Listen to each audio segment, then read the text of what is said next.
I think we should now talk about what is dependency injection. Before we talk about what is dependency injection, we should first understand what is the use case of dependency injection. I have this example here.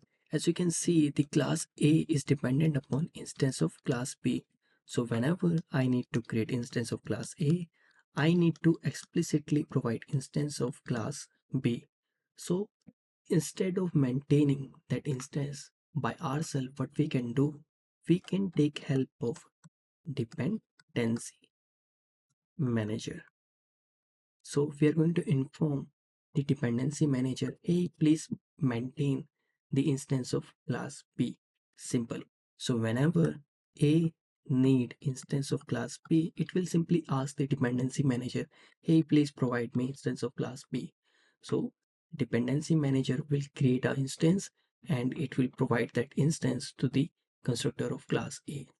So this is simply known as dependency injection, because we are no longer maintaining that dependency.